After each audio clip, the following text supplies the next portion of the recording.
നമസ്കാരം, സഹകാരി റേസ് പ്ലസിലേക്ക് സ്വാഗതം. ഇന്ന് കറണ്ട് അഫയേഴ്സിലെ പുതിയൊരു ടോപ്പിക്ക് പഠിക്കാം. ഇന്ന് നമ്മൾ പഠിക്കാൻ പോകുന്നത് സാംസ്കാരിക പൈതൃക സംരക്ഷണത്തിനുള്ള യുനെസ്കോ പുരസ്കാരം ലഭിച്ച കേരളത്തിലെ ക്ഷേത്രം ഏതാണ്? കരുവണ്ണൂർ കുന്നമംഗലം ഭഗവതി ക്ഷേത്രം. കരുവണ്ണൂർ കുന്നമംഗലം ഭഗവതി ക്ഷേത്രം. ഈ ക്ഷേത്രം സ്ഥിതി ചെയ്യുന്ന എവിടെയാണ്?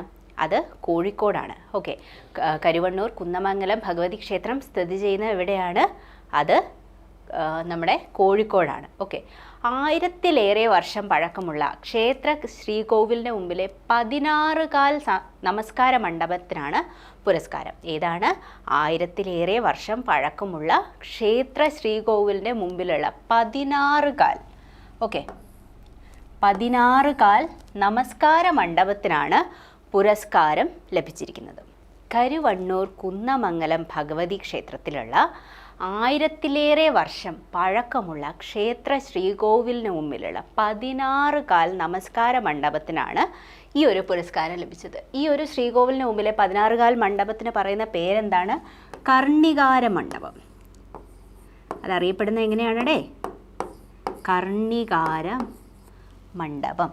ഓക്കെ, അപ്പോൾ സാംസ്കാരിക പൈതൃക സംരക്ഷണത്തിന് അല്ലേ, അതായത് ഒരുപാട് എങ്ങനെയുള്ള സ്ഥലങ്ങൾക്കാണ് ഈ ഒരു പുരസ്കാരം ലഭിച്ചതെന്ന് വെച്ചിട്ടുണ്ടെങ്കിൽ ഒരുപാട് കാലമായിട്ട്, അതായത് ഒരുപാട് കാലം മുമ്പുള്ള നമ്മുടെ പൈതൃകമായിട്ടുള്ള സമ്പത്തായിരിക്കും. പക്ഷേ അതിൻ്റെ പഴമ നിലനിർത്തിക്കൊണ്ട് തന്നെ ഒരല്പം പോലും ആ ഒരു പുതിയ രീതിയിലേക്ക് മാറാതെ കാലപ്പഴക്കം കൊണ്ട് അത് കേടുവരാതെ സംരക്ഷിക്കുന്നതിനാണ് ഈ ഒരു പുരസ്കാരം ലഭിക്കുന്നത്.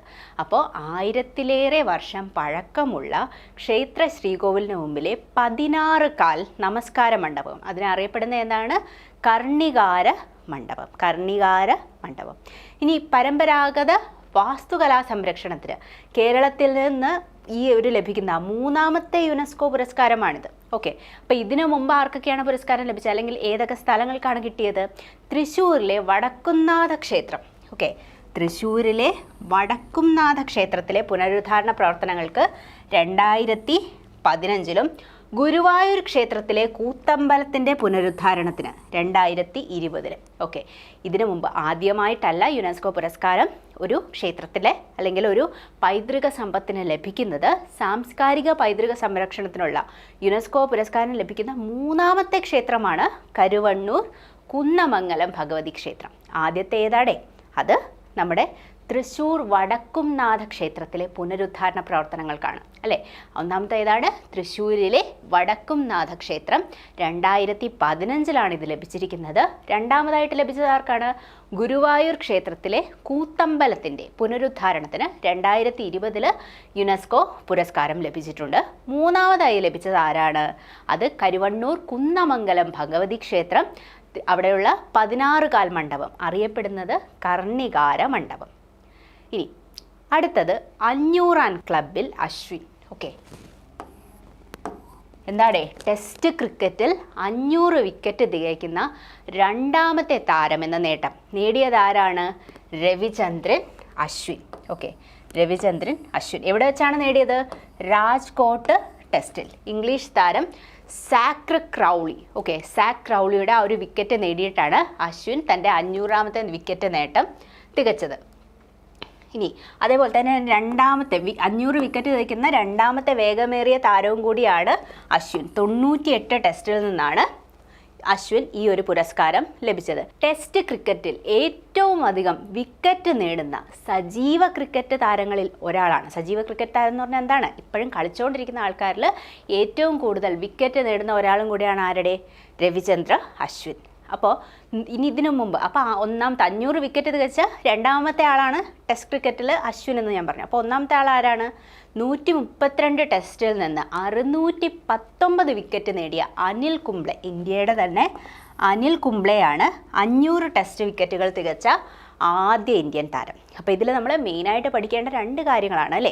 അപ്പോൾ 500 വിക്കറ്റ് നേടുന്ന ഒരു സജീവ ക്രിക്കറ്ററാണ് ഇപ്പോൾ ആര്? രവിചന്ദ്ര അശ്വിൻ. ഓക്കെ, അപ്പോൾ അനിൽ കുംബ്ലെയുടെ ഈ 619 619 എന്ന ആ ഒരു ലാൻഡ്മാർക്കും ചിലപ്പോൾ അശ്വിന് കടക്കാനായേക്കാം. ഓക്കെ, അപ്പോൾ ഇന്ത്യൻ താരം. ഇപ്പോൾ ഏറ്റവും കൂടുതൽ വിക്കറ്റ് നേടിയ സജീവ ക്രിക്കറ്റ് താരങ്ങളിൽ ഒരാളാണ് രവിചന്ദ്ര അശ്വിൻ. അശ്വിൻ 500 വിക്കറ്റ് നേട്ടങ്ങളാണ് സ്വന്തമാക്കിയിരിക്കുന്നത്. രാജ്കോട്ടിലെ ഇംഗ്ലീഷ് താരം സാക് ക്രോളിയുടെ വിക്കറ്റിലൂടെയാണ് അദ്ദേഹം ഈ ഒരു നേട്ടം സ്വന്തമാക്കിയത്. ഇനി 500 വിക്കറ്റ് തികയ്ക്കുന്ന രണ്ടാമത്തെ വേഗമേറിയ താരവും കൂടിയാണ് ആര്?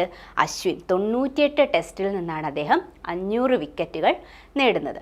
ഇനി ടെസ്റ്റ് ക്രിക്കറ്റിൽ ഏറ്റവും അധികം വിക്കറ്റ് നേടുന്ന സജീവ ക്രിക്കറ്റ് താരങ്ങൾ, ഓക്കെ, ഏറ്റവും ഇപ്പോഴും കളിച്ചുകൊണ്ടിരിക്കുന്ന ക്രിക്കറ്റ് താരങ്ങളിൽ ഒരാളും കൂടിയാണ് ആരുടെ?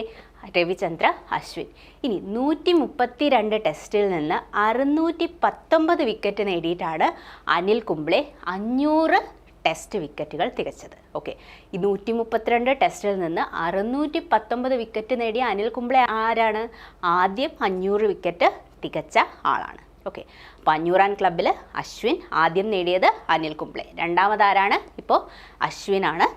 ഇപ്പോൾ അതിൽ ഏറ്റവും കൂടുതൽ വിക്കറ്റ് നേടുന്ന സജീവ ക്രിക്കറ്റ് താരവും കൂടിയാണ് ആരുടെ? രവിചന്ദ്ര അശ്വിൻ. ഇനി ആദ്യമായിട്ട് ഇന്ത്യയുടെ പ്രഥമ ഹൈഡ്രജൻ ബോട്ട്. കഴിഞ്ഞ ക്ലാസ്സുകളിലൊന്നിൽ ഞാനൊരു ഹൈഡ്രജൻ ബസ്സിൻ്റെ കാര്യം പറഞ്ഞിരുന്നു അല്ലേ? ആ ഹൈഡ്രജൻ ബസ് എവിടെയാണ്? കാശ്മീരിലെ ലേയിൽ ഏറ്റവും ഉയർന്ന ഒരു സ്ഥലത്ത് ഇങ്ങനൊരു ഹൈഡ്രജൻ ബസ് ഇന്ത്യയിൽ തന്നെ ആദ്യമാണെന്ന് പറഞ്ഞല്ലേ?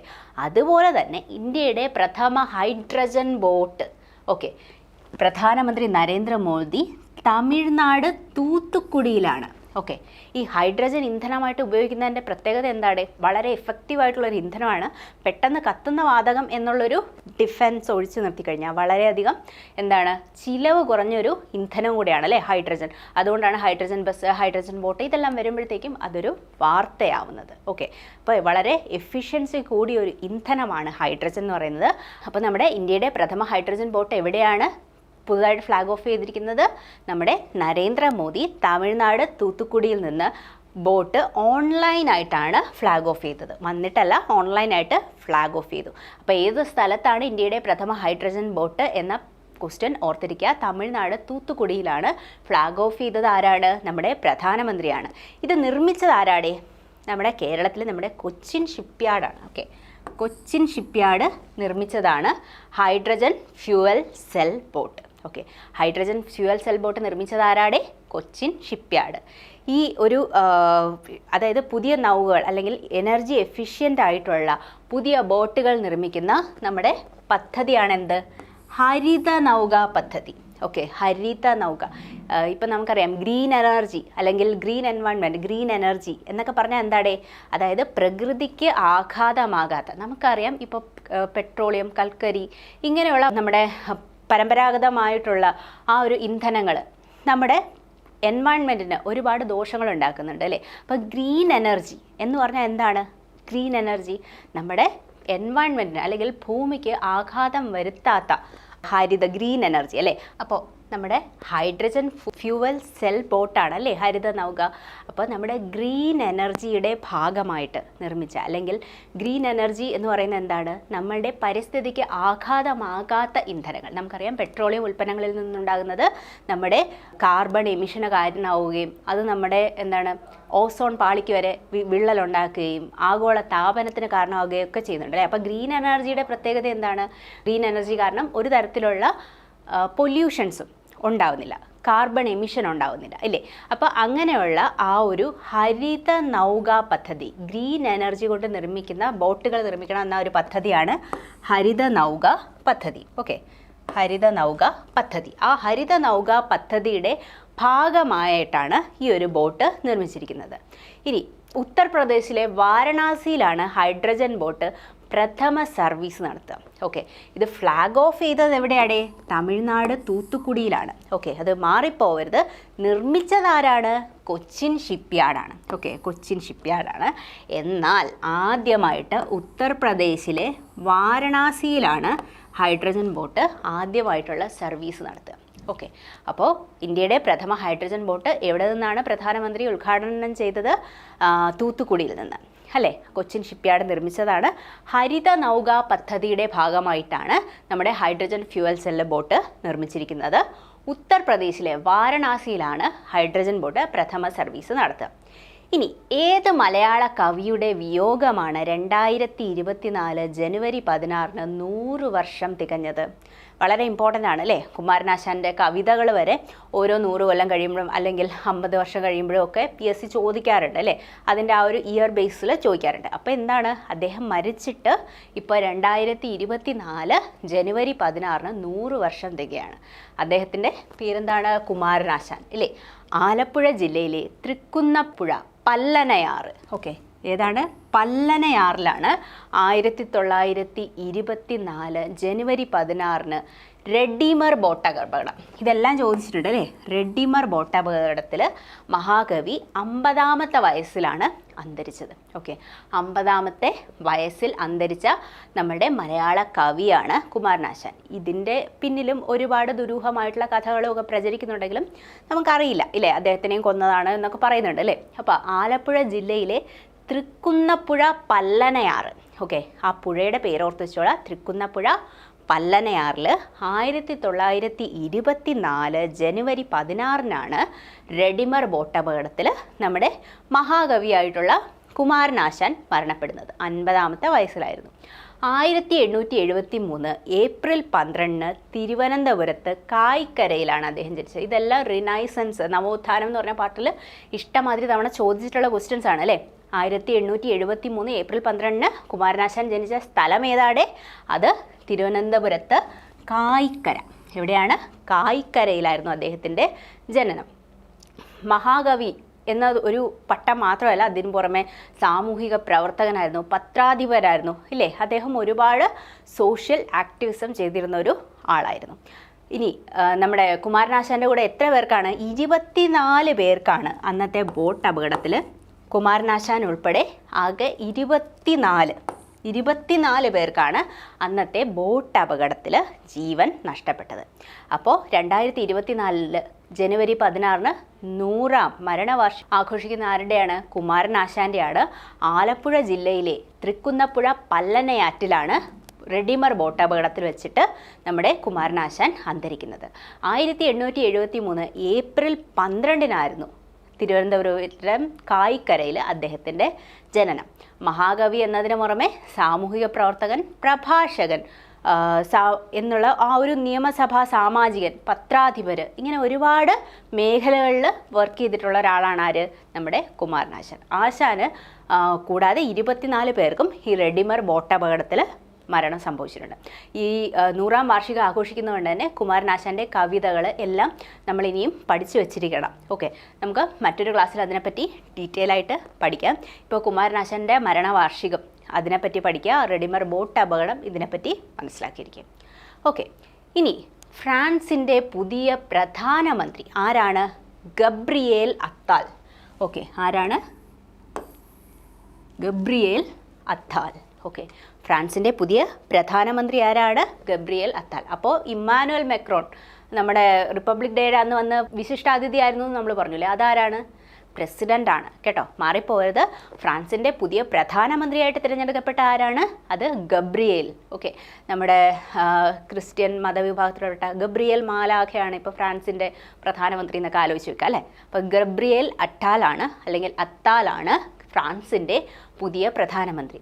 അപ്പോൾ അതേപോലെ തന്നെ മറ്റൊരു പ്രത്യേകതയുണ്ട്. നമ്മുടെ ഫ്രാൻസിൻ്റെ ചരിത്രത്തിൽ അല്ലെങ്കിൽ നമ്മുടെ മോഡേൺ ഫ്രാൻസിൻ്റെ ചരിത്രത്തിൽ ഏറ്റവും പ്രായം കുറഞ്ഞ പ്രധാനമന്ത്രിയാണ് അദ്ദേഹം. അദ്ദേഹത്തിന് എത്ര പ്രായമേ ഉള്ളൂ? 34 വയസ്സ് മാത്രമേ ഉള്ളൂ. ഓക്കെ, അപ്പോൾ ആധുനിക ഫ്രാൻസിൻ്റെ ചരിത്രത്തിൽ തന്നെ 34-കാരനായ അത്താലിയെ പ്രസിഡന്റ് ഇമ്മാനുവൽ മക്രോണാണ് നാമനിർദ്ദേശം ചെയ്തത്. ഇമ്മാനുവൽ മക്രോണിൻ്റെ വളരെയധികം വിശ്വസ്തനാണ് ഇദ്ദേഹം. അദ്ദേഹമാണ് എന്ത് ചെയ്തത്? ഇമ്മാനുവൽ മക്രോണാണ് എന്ത് ചെയ്തത്? നമ്മുടെ 34-കാരനായിട്ടുള്ള ഗബ്രിയേൽ അത്താലിനെ ഏറ്റവും പ്രായം കുറഞ്ഞ പ്രധാനമന്ത്രിയായിട്ട് ചുമതല ഏൽപ്പിച്ചിരിക്കുന്നത്. കുടിയേറ്റ വിഷയങ്ങൾ നമുക്കറിയാം. നമ്മുടെ ഒരുപാട് അഭയാർത്ഥി പ്രവാഹങ്ങൾ ഫ്രാൻസിലേക്കും നമ്മുടെ യൂറോപ്യൻ കൺട്രീസിലേക്കും എല്ലാം ഉണ്ടാകുന്നുണ്ട് അല്ലേ? അപ്പോൾ ഈ ഒരു കുടിയേറ്റ വിഷയങ്ങളുമായിട്ട് ബന്ധപ്പെട്ട വിവാദങ്ങളിൽ പ്രധാനമന്ത്രി എലിസബത്ത് ബോൺ. ഓക്കെ, ഇതിനു മുമ്പ് ആരാണ് പ്രധാനമന്ത്രി? എലിസബത്ത് ബോൺ ആയിരുന്നു. എലിസബത്ത് ബോണിന് എന്തുകൊണ്ടാണ് രാജിവെക്കേണ്ടി വന്നത്? കുടിയേറ്റ വിഷയങ്ങളിൽ ബന്ധപ്പെട്ട കുറച്ച് വർഗീയ പരാമർശങ്ങളൊക്കെ അവർ നടത്തിയിരുന്നു. ഓക്കെ, നമ്മളത് റിപ്പീറ്റ് ചെയ്യേണ്ട ആവശ്യമില്ല. അപ്പോൾ കുടിയേറ്റ വിഷയങ്ങളുമായി ബന്ധപ്പെട്ട ആ ഒരു വിവാദവുമായി ബന്ധപ്പെട്ടിട്ടാണ് എലിസബത്ത് ബോൺ രാജിവെച്ചത്. ഇതിനു മുമ്പത്തെ ഫ്രാൻസിൻ്റെ പ്രധാനമന്ത്രി ആരായിരുന്നു? അതാണ് ഇമ്പോർട്ടൻ്റ്. ആരാണ്? Elisabeth Borne. എലിസബത്ത് ബോണിന് റീപ്ലേസ് ചെയ്തത് ആരാണ്? Gabriel Attal. ഓക്കെ, ഗബ്രിയേൽ അത്താലാണ് നമ്മുടെ എലിസബത്ത് ബോണിന് പകരം പ്രധാനമന്ത്രിയായി ചുമതലയേറ്റത്. ഇദ്ദേഹത്തിന് ഒരു പ്രത്യേകത ഉണ്ട്, ഏറ്റവും പ്രായം കുറഞ്ഞ ആളെന്ന് ഞാൻ പറഞ്ഞു, മറ്റൊരു പ്രത്യേകത കൂടിയുണ്ട്, സ്വവർഗാനുരാഗി. ഓക്കെ, സ്വവർഗാനുരാഗി, ഗേ എന്ന് പറയും അല്ലേ. ഇപ്പോൾ സ്വവർഗാനുരാഗിയായ ആദ്യത്തെ ഫ്രഞ്ച് പ്രധാനമന്ത്രി കൂടിയാണ് ആര്? ഗബ്രിയേൽ അത്താൽ. അപ്പോൾ ഫ്രാൻസിൻ്റെ പുതിയ പ്രധാനമന്ത്രി ഗബ്രിയേൽ അത്താലാണ്, ഏറ്റവും പ്രായം കുറഞ്ഞ പ്രധാനമന്ത്രിയാണ്. അതുപോലെ തന്നെ നാമനിർദ്ദേശം ചെയ്തത് നമ്മുടെ ഫ്രഞ്ച് പ്രസിഡൻ്റായ ഇമ്മാനുവൽ മക്രോൺ ആണ്. ആർക്ക് പകരമാണ്? വിവാദങ്ങളുമായി ബന്ധപ്പെട്ട് രാജിവെച്ച പ്രധാനമന്ത്രി എലിസബത്ത് ബോണിന് പകരമാണ് ഗബ്രിയേൽ ചുമതലയേൽക്കുന്നത്. അദ്ദേഹത്തിൻ്റെ പ്രത്യേകത എന്താണ്? അദ്ദേഹം ഒരു സ്വവർഗാനുരാഗി കൂടിയാണ്. ഓക്കെ, അപ്പോൾ ഇന്നത്തെ ക്ലാസ് ഇവിടെ അവസാനിക്കുന്നു. അടുത്ത ക്ലാസ്സിൽ നമുക്കൊരു പുതിയ കറണ്ട് അഫെയർ ടോപ്പിക്കുമായിട്ട് കാണാം. ബൈ.